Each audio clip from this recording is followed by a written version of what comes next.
જય શ્રી રામ ખેડૂત મિત્રો, આજે અમે ખાતર વાવી રહ્યા છીએ, પાયાનું ખાતર, અને મગફળી વાવવાની છે. એમાં બ્લોક નંબર 2ની અંદર બ્લોક નંબર 1ની અંદર વવાઈ ગયું છે. અત્યારે વાવી રહ્યા છીએ બ્લોક નંબર 2ની અંદર ગિરનાર 4 મગફળી વાવવાની છે. એમાં પાયાનું ખાતર, તો કયું ખાતર છે એ આગળ વિડીયોમાં આવીને બતાવશું. તો વિડીયોમાં બન્યા રહીજો અને વિડીયો પૂરો જોજો, જેનાથી તમને પૂરેપૂરી માહિતી મળે. તો મિત્રો, ખાતર છે ઓર્ગેનિક, આગળ આવીને બતાવશું. કિસાન પાવર ઓર્ગેનિક ભૂકો આવે એ.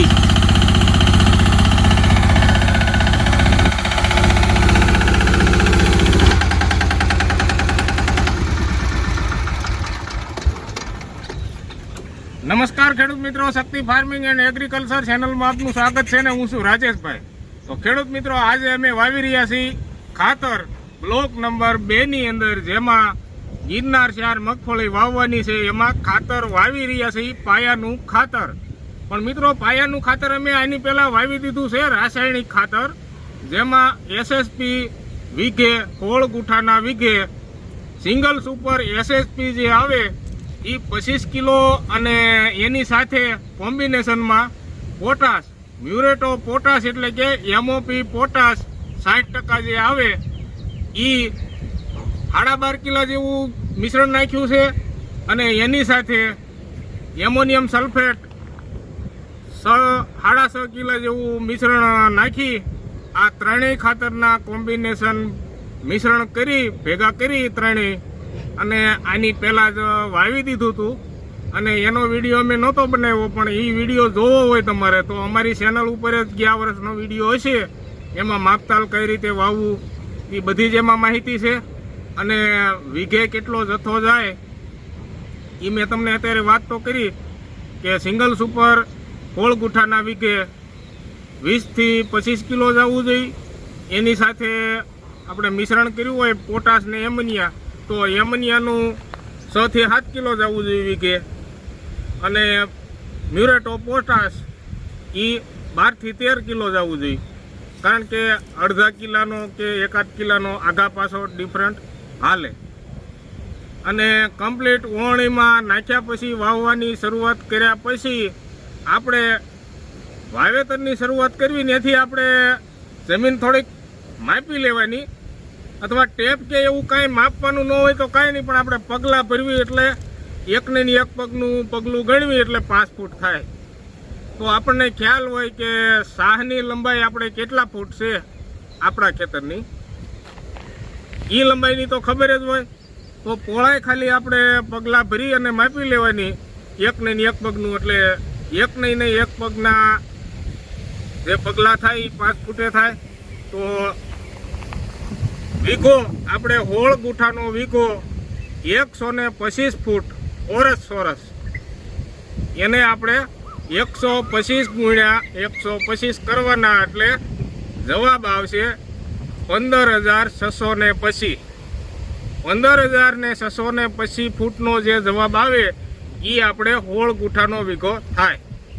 તો આપણે લંબાઈ હોય 300 હોય કે 350 હોય કે 400 હોય કે 500 હોય, એના હિસાબે આપણે પહોળાઈ નક્કી કરી લેવાની કે ભાઈ આટલી પહોળાઈ રાખીએ 15,680 ફૂટ થાય છે.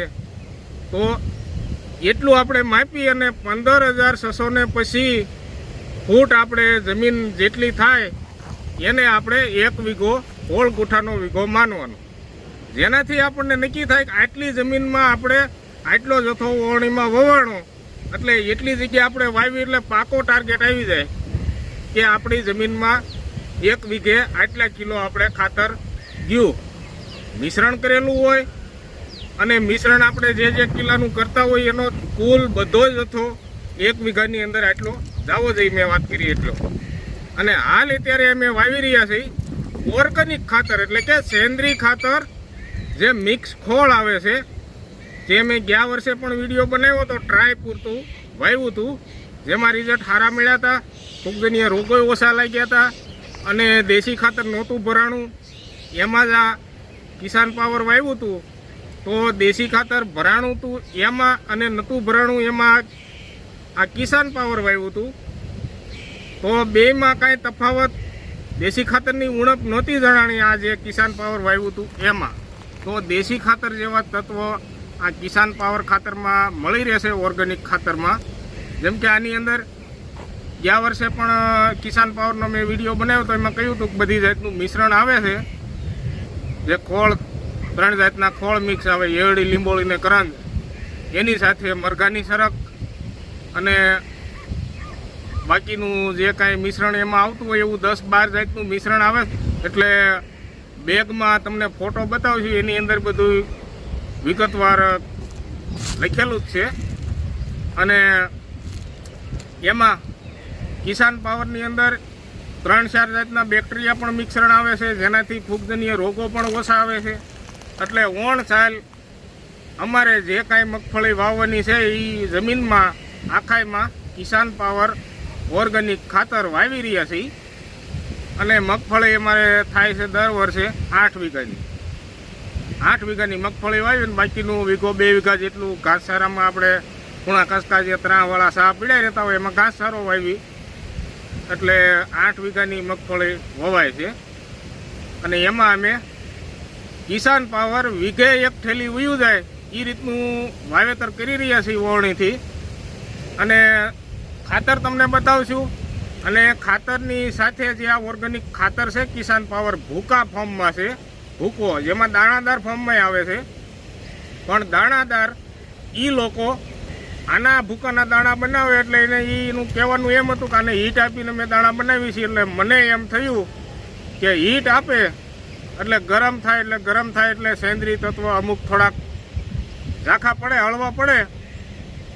એટલા માટે મેં પસંદ કર્યું છે ભૂકો. જેમ કે કમ્પ્લીટ સંપૂર્ણ નેચરલ ગરમ કર્યા વગરનું દાણા બનાવવાની કોઈ કોશિશ કરેલી નહીં. એટલે આની અંદર તત્વ સારા રહે ભૂકાની અંદર. તો ઘણા જ ખેડૂત મિત્રોના એવા પ્રશ્ન હતા, અમારે પણ પ્રશ્ન હતો ગયા વર્ષે ભૂકો ખાતર ઓણીમાં ઓર હરે નહીં, જે આ ઓરનું પતરું છે એમાં ખાતર હરે નહીં એટલે હાલે નહીં. તો આ ભૂકો ખાતર ભેજવાળું આવે છે, તો એને 1-8 દિવસ ડુંગળમાં નાખી અને તપીને ભેજ ઉડાડી દેવાનો. અને ત્યાર પછી એની અંદર ભૂકો હોવાથી પતરામાં ઓર હરતો નથી, વજન ઘટે પતરામાં હરવા માટે. તો એની સાથે અમે રેતી મિક્સ કરી છે, કારણ કે સિંગલ સુપર જે SSP ખાતર આવે એ મેં આની પહેલાંના ડોઝમાં વાવી દીધું છે. ત્યાર પછીનો આ ડોઝ આ ભૂકાનો વાવી રહ્યા છીએ. તો આની સાથે અમે સિંગલ સુપર મિશ્રણ નથી કર્યું, રેતી મિશ્રણ કરીએ છીએ. એટલે કે થોડુંક છૂટું પડી જાય ભૂકો અને ભૂકાની અંદર વજન વધી જાય, જેથી કરીને ઓરણીમાં ઓર હરે. તો આવી રીતનું ખાતર વાવી રહ્યા છીએ ને હવે તમને વાવીને બતાવશું થોડુંક ધીમું હાંકીને ટોપ ડબલમાં, જેથી તમને બધું તાત્કાલિક સરખું દેખાય. તો મિત્રો આ 26મી જાળીએ છા છે, જે અમે દર વર્ષે ગિરનાર 4 મગફળી 26મી જાળીએ તો આવી છે. 26મી જાળીએ પણ કમ્પ્લીટ ઉતારો આવી જાય છે, એટલે 20મી જાળીની ઝંઝટ અમે નથી કરતા. તો મિત્રો હવે તમને બતાવશું આગળ જે ઓર પડે છે ખતર, એમાં ખાતર અને કેવા શક્કર છે એ જોઈ લો. આ છે લસણના શક્કર અને આ ભૂકો ખાતર, એની સાથે રેતી મિક્સ કરેલી છે. એટલે ઓર કમ્પ્લીટ કરી રહ્યો છે, તમે જોઈ રહ્યા છો. રેતીના વજનથી ઓરણીમાંથી ફેરી અને શક્કર ઉપાડી લે છે અને વ્યવસ્થિત વવાઈ જાય છે. આવી રીતનું હાલે છે ખાતર વાવવામાં. કિસાન પાવર ઓર્ગેનિક ભૂકો આવે છે. તો મિત્રો વિડીયોમાં બન્યા રહેજો, વિડીયો પૂરો જોજો. હવે આ છેડે આવી અને તમને બતાવશું આ જે ખાતર ઓર્ગેનિક વાવીએ છીએ એનું મિશ્રણ રેતી સાથે ભૂકો છે એ પણ તમને બતાવશું, ખાતરની બેગ પણ બતાવશું. તો વિડીયો જોતા રહેજો.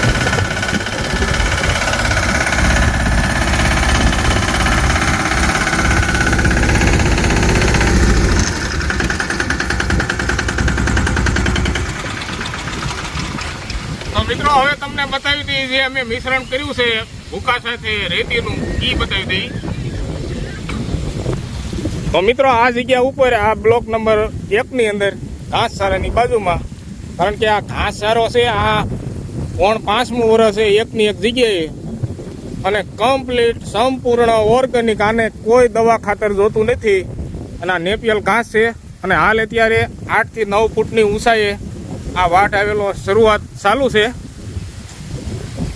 ઉનાળાના સમયમાં પણ સારો એવો વાટ આવે છે. આની અંદર કોઈ વિલાતી ખાતર એટલે કે રાસાયણિક ખાતર કે કાંઈ દવા અમે આની અંદર આપતા જ નથી. આવી રીતનું આ કિસાન પાવર ક્યારેક નાખી દઈ, ક્યારેક કાર્બન પાઈ દઈ પાણી સાથે, બાકીનું કાંઈ નહીં, પાણી પાયા રાખવાનું.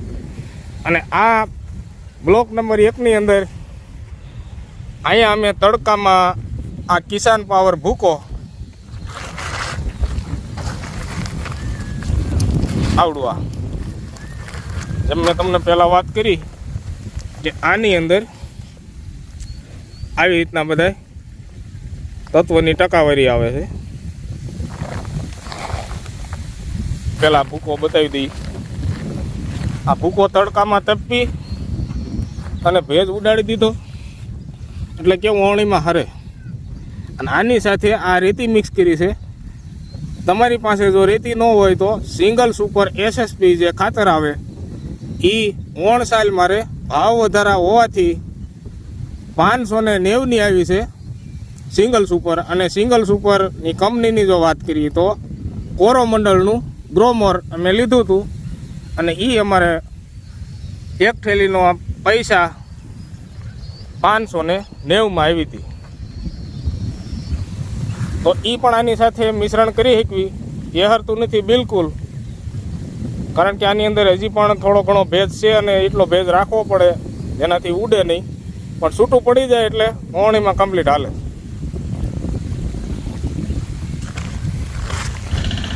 તો મિત્રો હવે અમે ખાતર વાવવા મળ્યા છીએ, પણ તમે વિડીયો પૂરેપૂરો જોજો, વિડીયો કાપતાય નહીં અને વિડીયો જોવાનું બંધ પણ ન કરતા. હજી આગળ આવી અને પૂરેપૂરી માહિતી અને થોડીક વાતો પણ કરીશું. મહત્ત્વની વાતો છે, હોળની વાતો છે.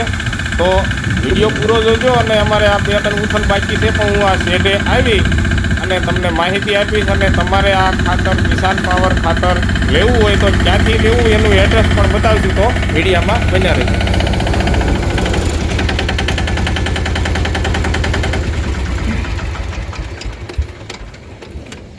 તો મિત્રો આવી રીતનું ખાતર વાવી રહ્યા છે. ખાતર છે ઓર્ગેનિક, જે કિસાન પાવર સેન્દ્રી ખાતર આવે એ મિક્સ ફળનું મિશ્રણ, અને સાથે મરઘાની સરક, તમાકુનો દળ અને હાડકાનો ભૂકો અને સુગર કમ્પોસ્ટ, અને એની સાથે 3 થી 4 જાતના બેક્ટેરિયા મિશ્રણ આવે છે. તો આવી રીતનું આ કિસાન પાવર ભૂકો આવે છે. અને અમે લઈએ છીએ હળધાર એગ્રો, અતિથિ એગ્રો, લલિતભાઈને ત્યાંથી, જે તમને આ સાઈડમાં એડ્રેસ બતાવશું, જેનાથી તમે પણ એમાં જાણકારી મેળવી શકો કે આ સેન્દ્રી ખાતર સારું આવે છે. અમે ગયા વર્ષે ટ્રાય પૂરતું વાપર્યું હતું અને રિઝલ્ટ સારું લાગ્યું, એટલે 9 સાલ આખાઈમાં બધી વાવી રહ્યા. તો મિત્રો આજે તારીખ છે 4 જૂન 2026 અને 2-3 દિવસથી આડાવળો વરસાદ વરસે છે, પણ અમારે નથી આવ્યો. સાટા આવ્યા હતા થોડાક, આડાવળો વરસે છે. અને એમ થયું કે હવે ખાતર ટાઈમે વાવી દઈને જો થોડોક આવી જાહે, આમાં કાંઈ નક્કી ન હોય કે ભાઈ થોડોક આમ ખેતરમાં સાહમાં પાણી હાલતા થાય એવું આવે ને જો ઉગી જાય એવું હોય તો વાવણી હવે કરી શકાય. સમય છે વાવણીનો, કારણ કે જૂન મહિનો બેહે ત્યારથી આપણે વાવણી મગફળીની કરી શકીએ. પછી જ્યારે વરસાદ થાય ત્યારે અથવા પાણી હોય એને પાણી પાઈને પણ વાવેતર કરી શકે મગફળીનું. તો અમારે આખાઈમાં પાણી પીવે એવું નથી, ઘાસચારા પૂરતું જ પાણી છે. એટલે વરસાદ જ્યારે આવશે ત્યારે અમે ગિરનાર 4 મગફળીનું વાવેતર કરીશું, એનો પણ વિડીયો બનાવશું. અને હાલ અત્યારે આ ખાતર વાવી રહ્યા છે. તો જે કોઈ મિત્રને ખાતર વાવવાનું બાકી હોય કે હજી વાવવાનું હોય તો હવે વાવી દેવું, કારણ કે હવે હવામાનમાં ભેજ આવી ગયો છે, થોડુંક તાપમાને ઘટ્યું છે. ભલે ગરમી, બફારો અને ઉકળાટ હોય, પણ તાપમાનમાં ઘટાડો છે. એટલે આપણે ખાતર જમીનમાં વાવી શકવી, કારણ કે જો આનાથી અગાઉ આપણે ખાતર વાવ્યું હોય તો વધારે તાપમાન પડતું હોય, વરસાદનો ટાઈમ ઘણો આઘો હોય, જમીન વધારે તપતી હોય તો થોડા ઘણા ખાતરના તત્વો પણ ડેમેજ થઈ કે ઓછા થઈ જાય તાપમાનના હિસાબે. તો હવે ખાતર વાવવાનો કમ્પ્લીટ સમય છે. જે કોઈ મિત્રને બાકી હોય ખાતર વાવવાનું તો હવે વાવી દેજો. અને આમ તો વરસાદે પણ હવે નજરની સામે આડાવળો દેખાતો હોય છે, એટલે એમ થાય કે ભાઈ આમાં હારો આવી ગયો હોય તો આપણે પાયાનું ખાતર કમ્પ્લીટ વાવીને જમીન તૈયાર કરેલી હોય તો જ્યારે આપણે વાવણી કરવી હોય, જ્યારે વરસાદ આવે ત્યારે આપણે મગફળીની વાવણી કરી શકવી અને કપાસની પણ કરી શકવી. તો આવી રીતનું ખેતી કામના વિડીયો અમારે આવતા રહે તો હવે જોતા રહીજો. અને આ ખાતર વવાઈ જાય એટલે થઈ જશે કમ્પ્લીટ. કારણ કે આપણે જમીન ટાઈમસર ખાતર બાતર વાવી અને કમ્પ્લીટ તૈયાર રાખવી પડે. કારણ કે વરસાદ ક્યારે આવી જાય એનું હવે નક્કી હોય નહીં. ક્યારેક રોડમાં પણ વાવણી થઈ જાય, ક્યારેક મરગશેરમાં થાય, અને આ બેમાં ન થાય તો આદરામાં તો થાય જ. પણ હવે નક્કી ન હોય કે ભાઈ કેદી વાવણી થઈ જાય. આમાં બધું કુદરતી વરસાદનું કામકાજ છે. ક્યારે સારો રેળો પડી જાય વાદળું થઈને તો ઉગી જાય એવું હોય એટલે વાવી દેવાય. તો જમીન આપણે તૈયાર કરી નાખવી પડે પાયાના ખાતર વાવીને. તો મિત્રો અમે પણ ખાતર વાવી દઈ અને ત્યાર પછી આ દાઢી બાઢી કરાવી નાખશું. કારણ કે જો પહેલાં આ બધું કરીને ખાતર વાવવાનું બાકી રહી જાય, વરસાદ તો આ 3-4 દીથી આડાવળો વરસે છે, અને જો સારો વરસાદ આવી ગયો હોય ને ખાતર વાવવાનું બાકી રહી ગયું, પછી આપણે કોઈ બીજાને કહીએ મારે ખાતર વાવવાનું બાકી રહી ગયું, તો એમ કે તું વાદી લઈ ક્યાં ગયો હતો, એટલે પછી એમ કેવું હું દાઢી કરાવવા ગયો હતો. એટલે દાઢી બાઢી પીડ્યું મૂકી અને જમીન ટાઈમસર તૈયાર કરી લેવી, જેનાથી આપણે સમયસર વાવણી કરી શકીએ. તો મિત્રો આવા જ વિડીયો અમારા ખેતીની માહિતીના અને કામગીરીના આવતા રહે તો અમારા વિડીયો જોતા રહેજો. અને જે કોઈ મિત્રોએ ચેનલ સબસ્ક્રાઈબ ન કરી હોય એ ચેનલને સબસ્ક્રાઈબ કરી લેજો, જેનાથી વિડીયો અમારા તમને તમારા ફોનમાં જોવા મળતા રહે. અને વિડીયો ગમે તો લાઈક આપી દેજો, તમને મજા આવશે. અને કોમેન્ટ કરતા રહેજો, જેમ કે અમને એમ થાય કે ભાઈ મજા તો આવે છે ખેડૂત મિત્રોને અમારા વિડીયો જોવાની. તો કોમેન્ટ બતાવી જગ્યાએ આમ સાઈડમાં ટચ કરશો એટલે હાઈપ લખેલું આવશે, તો હાઈપને ટચ કરી દેજો, જેનાથી બીજા ખેડૂતના ફોનમાં પણ વિડીયો વધારે બતાશે. કારણ કે હાઈપ કરો એટલે વિડીયો વાયરલ થવાની ક્ષમતા થોડીક વધી જાય. તો આવી રીતનું સાથ સહકાર આપતા રહેજો વિડીયો જોતા જોતા. અને જ્યારે ટાઈમ હોય તે અમારા વિડીયો જોતા રહેજો, માહિતી લેતા રહેજો. અને માહિતી તમને યોગ્ય ન લાગે તો કાંઈ નહીં, પણ વિડીયો જોવાની આપણે ખેડૂત હોઈએ એટલે ખેડૂતના વિડીયો જોઈએ તો આપણને મજા આવે અને એમ થાય કે ભાઈ આ ભાઈ આવી રીતની કામગીરી કરી રહ્યા છે તો આપણે કંઈક કરવું જ જોઈએ ને. એટલે ખેતી માહિતીના વિડીયો જોતા રહેજો. અને આજ દિવસ સુધી વિડીયો અમારા નહોતા આવતા, કારણ કે એવું કાંઈ વધારે મહત્ત્વ ખેતી કામનું લાગતું નહોતું. આ ખેતીની અંદર ઘાસ ખાતર ભર્યું, એમાં પણ થોડુંક મોડું થયું હતું અમારે જીસીબીના કારણે. કારણ કે આ ડીઝલની શોર્ટેજ ને એ ડબલા આમ ને તેમ ને રાત ને દી બધા દોડતા, એમાં ક્યાં વિડીયો બનાવો. કારણ કે જીસીબીવાળા લોકો એ કે ભાઈ થોડુંક ટાઈમ લાગશે, એટલે થોડુંક એમાં મોડું થયું હતું ઘાસ ખાતરમાં. અને અમારે ખેતી કામમાં પણ મોડું થયું હતું. અમે પણ ડબલા લઈને આડાવડું ડીઝલ લેવા જતા પણ મળી જતું, એટલે ખેતી કામ કમ્પ્લીટ થઈ ગયું છે. પણ આમાં આ બધી ઝંઝટમાં વિડીયો અમને બનાવવાની કાંઈ ઉમંગ નહોતી, એટલે એ બીજા કામના કાંઈ વિડીયો બનાવવાની. હવેથી રેગ્યુલર જે કાંઈ કામગીરી કરશું એના વિડીયો બનાવતા રહીશું ને વિડીયો અમારા જોતા રહેજો. તો હવે મિત્રો આપણે વિડીયો પૂરો કરવી એ પહેલાં બધા જ મિત્રોને જય શ્રી રામ, જય જવાન, જય કિસાન.